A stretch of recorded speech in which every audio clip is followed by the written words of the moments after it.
Kuvendi i Shqipërisë në agendën e tij duhet ketë vetëm një pikë që ju keni 2 muaj që e mbani zvarr, e tërhiqni zvarr, duke e kthyer Kuvendin e Shqipërisë institucionin e vetëm në botë që bëhet bunker ndaj zyrtarëve të korruptuar.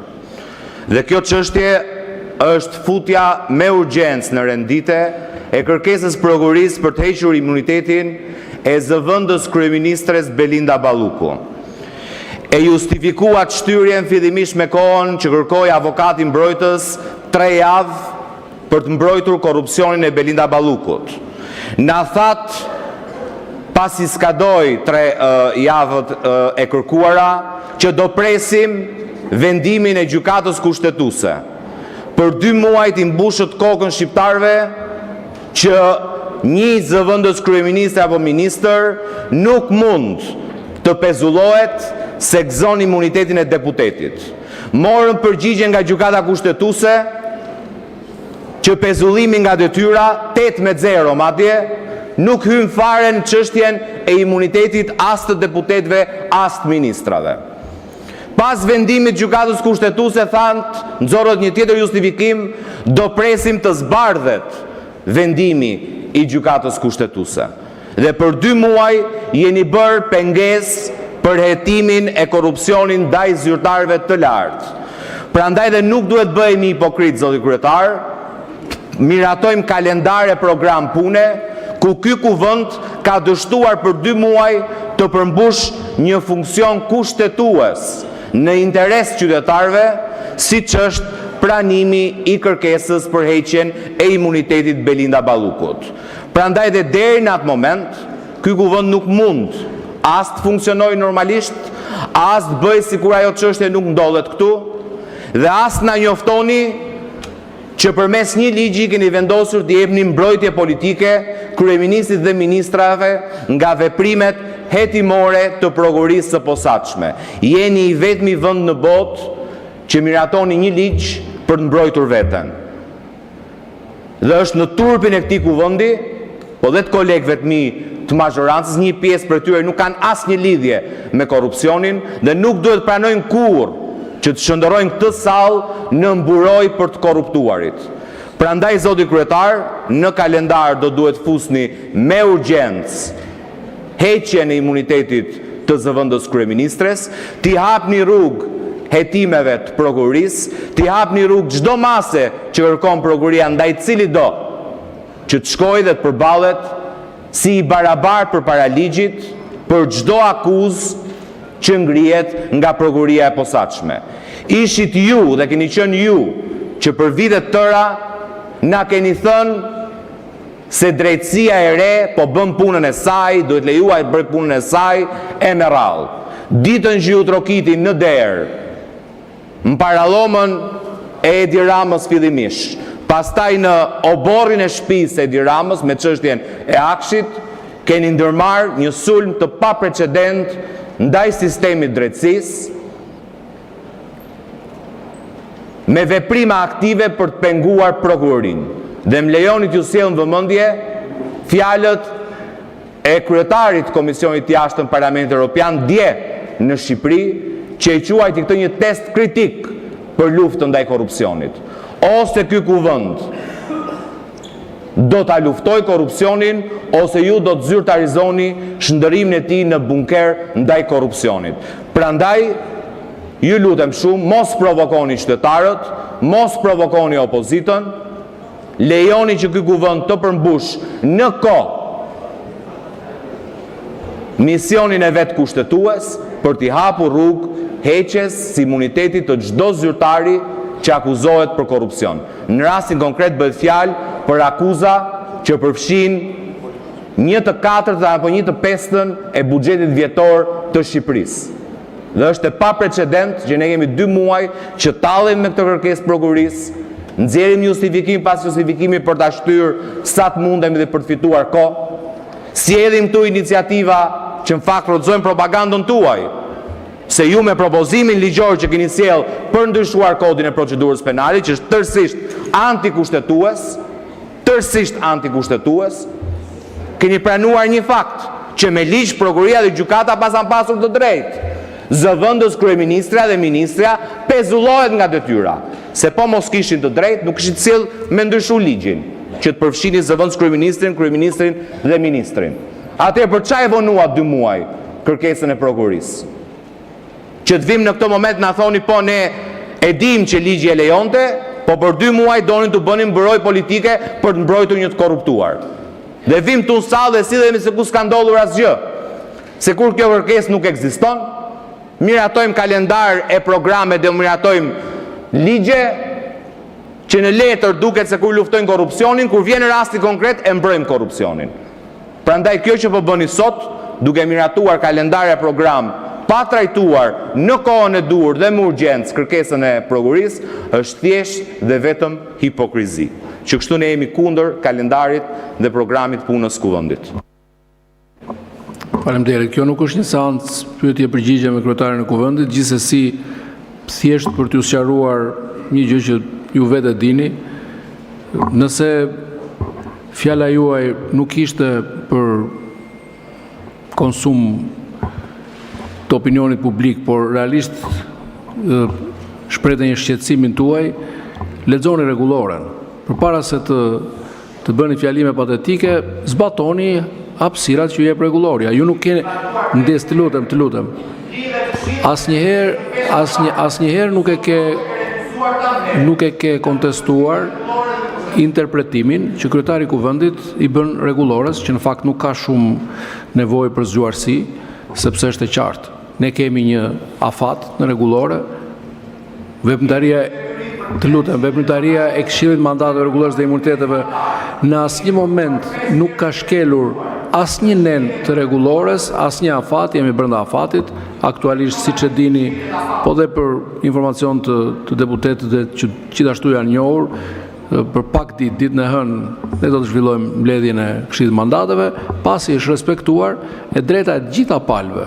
Këshilli i Mandateve Rregullores dhe Imuniteteve nuk është një organ vendimarrës, është një organ këshillimor. Jep këshilla, del me një raport ku pasqyrohen opinionet e gjithë palëve dhe kryetari i kuvendit, kryetari i Këshillit Mandateve, është i detyruar të respektojë opinionet e gjitha palëve. Ndaj mos u shqetësoni për rregulloren, nëse doni ta çoni në jo normalitet, misioni im është ta mbaj në normalitet punën e këtij kuvendi dhe padyshim do kthehemi te rendi ditës, te kalendari, programi, do votojmë, do fillojmë diskutimin e ligjeve si një kuvend normal i një shteti normal. Shumë faleminderit. Zoti Balla ka fjalën. Shumë që e pranon që u jeni palë në mbrojtje të korrupsionit dhe ne në luftë ndaj korrupsionit, por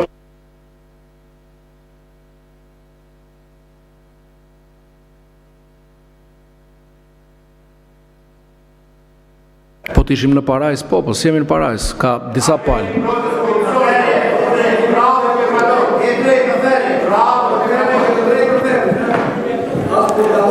Të paktën për transparencë me qytetarët, në kuvendin e Shqipërisë nuk ka asnjë kërkesë për heqje imuniteti, sepse as deputetët dhe as ministrat në Republikën e Shqipërisë nuk kanë imunitet.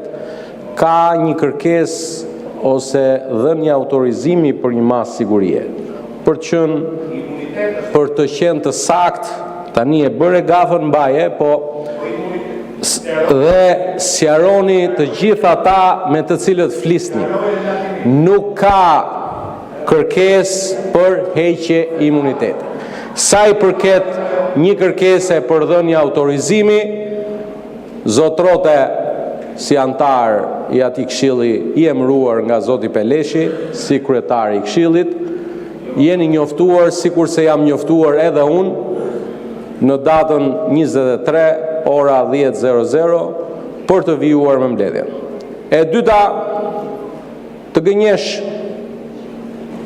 është edhe profesion sot dhe ju e ushtroni këtë profesion në mënyrë shembullore. Thatë që ka një vendim të gjykatës kushtetuese 8-0. A mund ta kemë atë vendimin tënd se unë di dhe publiku di, ja ku i keni dhe gazetarët aty lart, që nuk ka një vendim. 8-0.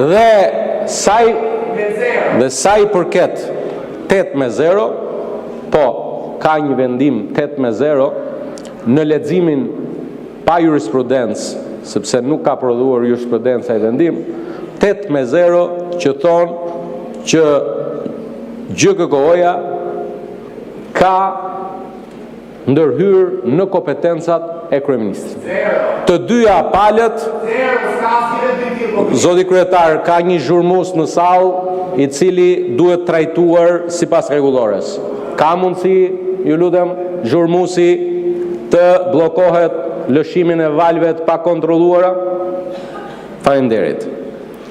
Pra, ka 4 antarë të gjykatës kushtetuese që kanë thënë që ka ndërhyrje, por kjo ndërhyrje në kompetencat e kryeministrit dhe të parlamentit duhet të adresohet nga gjykata kushtetuese. Janë dhe 4 të tjerë që thot ka ndërhyrje në kompetencat e kryeministrit dhe të presidentit dhe të parlamentit, por kjo duhet adresuar nga ligjvënësi kushtetues.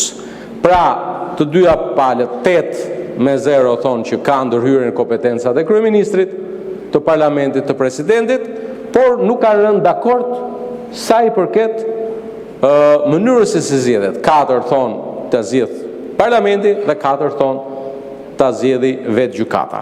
Ne presim me kërshëri, dhe unë kam bërë dhe të njëjtën e kaluar kur ju ishit në udhtim, i kam bërë thirrje gjykatës kushtetuese që brenda afatit përcaktuar në ligjin e vet organik të na vërë në dispozicion, edhe pse nuk jemi në kushtet e një vendimi me jurisprudencë në kuptimin e mirëfillt, pra me një vendimarrje, jemi në një vendim pa vendim, ne do ta lexojmë me vëmendje se çka kanë gjetur antarët e gjykatës kushtetuese. Dhe prandaj në vijim të komunikimit për këtë çështje, dua që t'ju informoj edhe ju, edhe pse jeni informuar publikisht, se ju keni një problem shumë madh. Ju merrni kompetenca që si keni. Ne vim me një propozim, del zotro dhe thua, keni sjell një projekt ligj antikushtetues. Kush je ti që e thua që ky projekt ligj që kemi sjellë është antikushtetues? Kush je ti? Ti shpreu me votë, zotri. Ti shpreu me votë. Sa për nismat tona, as të kemi marrë në herë dorë, as nuk të marrim në herë fare në refene, ne do të vazhdojmë nismën tonë. Është një nismë e cila garanton parimin themelor të ndarjes së pushteteve në një republikë të jetë pastër parlamentare. Është e papranueshme përpjekja e një pushteti për të pezulluar një pushtet tjetër. Dhe ky është një për elementve thelbësor në ndarjen e pushteteve. Dhe ne kemi thënë shumë qartë që qoftë presidenti i Republikës, qoftë avokati i popullit, antarët e Këshillit të Ministrave, antarët e gjykatës kushtetuese, kryetari i kontrollit lart të shtetit nuk mund pezullohen. Ndërsa këtu duhet ta themi shumë qartë. Është kjo majorancë, është kjo parti politike e cila ka vazhduar dhe ka të njëjtin qëndrim për çështjet që lidhen me drejtsinë. Dhe për t'ju dhënë një shembull të diferencës shumë të madhe mes nesh edhe jush. Imagjinoni sikur ngjarja e ndodhur ndaj familjarëve të një deputetje të Partisë Demokratike t'i kishte ndodhur njërit prej antarëve të kësaj salle këtu.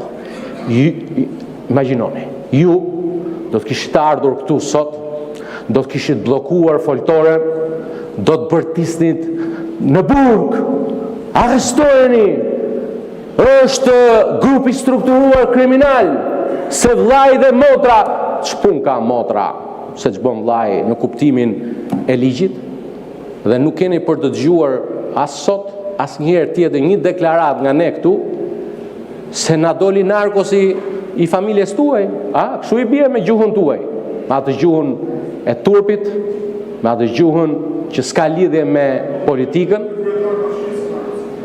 i shkreti ti, shtoj edhe një në tjetër, edhe e qanët punë, Shtoj edhe një në tjetër, po unë po flas për parimet dhe ti vazhdon me të njëjtën. Nuk do bëjmë në asnjë deklarat, zoti kryetari i grupit Partisë Demokratike, as për rastin fjalë, me që narkosin e pas këtë brenda shtëpisë tuaj, por për të rikthyer tek tema. Tema është e qartë. Në Republikën e Shqipërisë nuk mund, sipas frymës së kësaj kushtetute, të pezullohen autoritetet kushtetuese. Kurse si